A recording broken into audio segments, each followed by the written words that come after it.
રાજ્યમાં BZ group જેવા જ અન્ય એક કૌભાંડની આશંકા સેવાઈ રહી છે। અમદાવાદની યુનિક મર્કન્ટાઇલ ઇન્ડિયા લિમિટેડ પર રોકાણકારોના રૂપિયા ચાઉ કર્યાનો આરોપ લાગ્યો છે। ફિક્સ ડિપોઝિટની રકમ પાકતી મુદતે ન આપી રોકાણકારો સાથે છેતરપિંડી કર્યાનો આરોપ લાગ્યો છે। મહેસાણા અને જામનગરના 40 જેટલા લોકો યુનિક મર્કન્ટાઇલ ઇન્ડિયાની ઓફિસે પહોંચ્યા અને આરોપ લગાવ્યો કે 3 વર્ષથી એફડી પાકી ગઈ હોવા છતાં રૂપિયા પરત નથી આપ્યા। એટલું જ નહીં, વારંવાર અમદાવાદના ધક્કા ખાધા બાદ માત્ર આશ્વાસન જ મળતા હોવાનો રોકાણકારોએ આરોપ લગાવ્યો।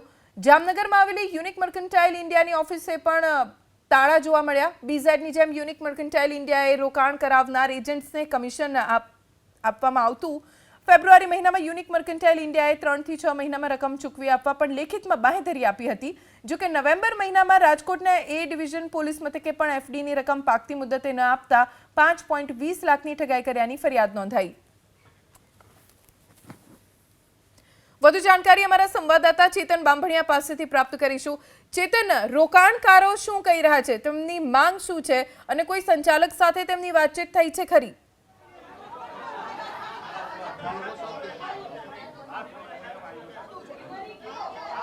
જી, હાલમાં અત્યારે અહીં રોકાણકારોએ ઉગ્ર સ્વરૂપ ધારણ કર્યું છે અને તેઓ જે મેનેજર છે તેની સાથે માથાકૂટ કરી રહ્યા છે। કેટલીક મહિલાઓએ ઉગ્ર રજૂઆત પણ કરી છે અને મહિલાઓ કહે છે કે કોઈ પણ હિસાબે અમે જવા નહીં દઈએ। આપણે એવા જ એક મહિલા સાથે વાત કરીશું। બેન, શું માંગણી છે?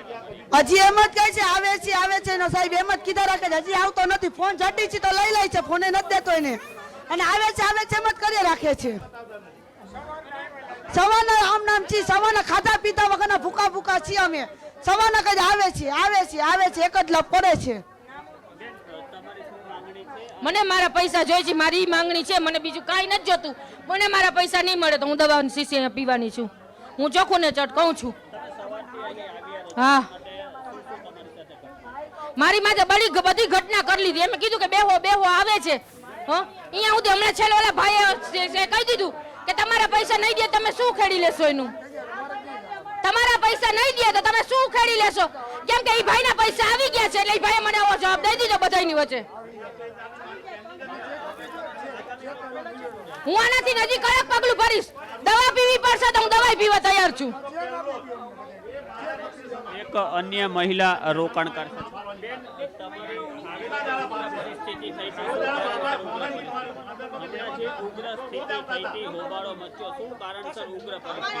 ઈ ભાઈ એમ કે છે કે હમણાં આવે છે, માલિક હમણાં આવે છે, એવી રીતે સવારે 11 વાગ્યાથી કીએ છે અને અત્યાર સુધી હજી આવ્યા નથી। એના હાથમાંથી ફોન લેવા ગયા અને એ ભાઈ બહુ ગરમ થઈ ગયા અને ભાગવા માંડ્યા એટલે હોબાળો મચી ગયો। ઈ ભાઈ દાદા જ નથી દેતા, ખાલી આટલું જ કીએ છે કે હમણાં આવશે।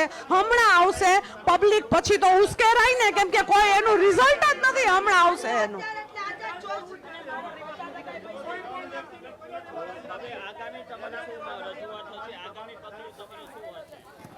બધા ભેગા થઈને જે નક્કી કરે એ પગલું અમે લેશું, કેમ કે હવે આજે અમે અહીંથી જવાના તો છીએ જ નહીં।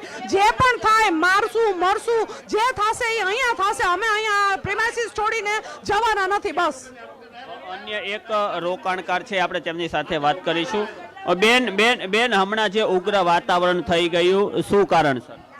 અમે કહી છીએ કે પોણા 2 વાગ્યાની વાત છે કે સાહેબ આવે છે, કાંઈ જવાબ દેતા નથી। ફોન જઈતો તો અહીંયા આગળ બેસી ગયા એ ફોન લઈને, ને બીજા એને પૈસા લેવાના હતા તો એ બીજો બોલવા માંડ્યો। તો બીજાનો શું, એનો કાંઈ દીકરો થાય છે એથી બોલવા માંડ્યો વચમાં।